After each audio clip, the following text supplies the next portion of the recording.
سواد چې ورله الله تعالی یو اړخ ته قدرتي حسن ورکړی دی نو هلته یې ورله زرخیزه خاوره هم ورکړې ده او همدغه وجه ده چې د سواد په خاوره مختلف میوې پیدا کیږي کوم چې د پاکستان مختلف ښارونو ته سپلای کیږي ولې سخت کال د سواد میوو ته په مارکیټ کې ریټ نه دی میلاو شوی او په ډیره کمه بیه خرڅ شوي دي چې له وجې د سواد زمیندار د مشکلاتو او تاوان ښکار شوی او اکثر زمیندارو تیار فصلونه په باغونو کې پرېښودي دي د باغونو سره تړلي مزدورانو ته هم ګرانه شوي او په مزدورۍ یې اثر پرېوتی.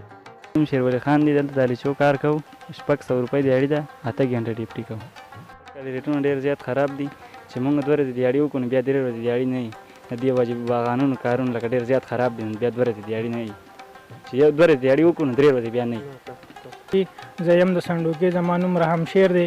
نن سبا د سواد د فروټو او دغه ډېر خراب دی ریټ او دلته موږ 2 ورځې کاري 3 ورځې بیا ناست یو کور کې غریبي ده زموږ او څه وکړو.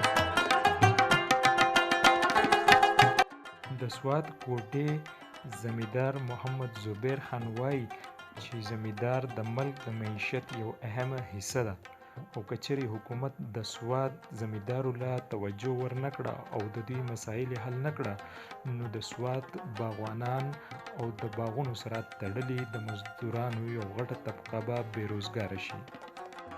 زما نوم محمد زبیر دی د کوټې اوسېدونکی یم. دا باغونه چې کوم دی په دې باندې ډېرې غټې خرچې راځي. دې کې پهلې چې کوم دی کټایانې بیا سرې بیا سپرېګانې مطلب په دې ډېره غټه خرچه راځي. موږ ته دا یو کاټن په 400 روپۍ راځي. د دې ځای نه چې دغه ته رسې منډه هی ته نو په دې بیا چې کوم دی 80 روپۍ خرچه نور هم راشي. هلته چې کله منډه هی ته لاړ شي نو هلته په 80 په 80 په 100 باندې کاټن لاړ شي. موږ ته ډېر غټ نقصان دی. یو مزدور دلته په 1200 روپۍ چې کوم دی د 1 بجې پورې مزدوري کوي. نو مطلب دا چې مالک ته په دې کې هېڅ هم نه پاتې کېږي. حکومت له پکار دی د دې غور وکړي او مطلب دا بهر مال ته ولېږي نو زمیندار ته پیدا ورکړی شي.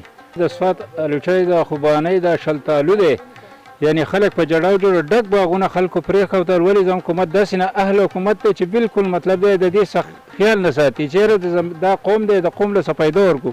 د قوم هېڅ پیدا نشته صرف د سیاستدانو دغه دی او د کلاړیانو دغه دی. د کلاړیانو او دغو له توجه ورکړې خو زمیندار له هېڅ توجه په دې حکومت کې نشته.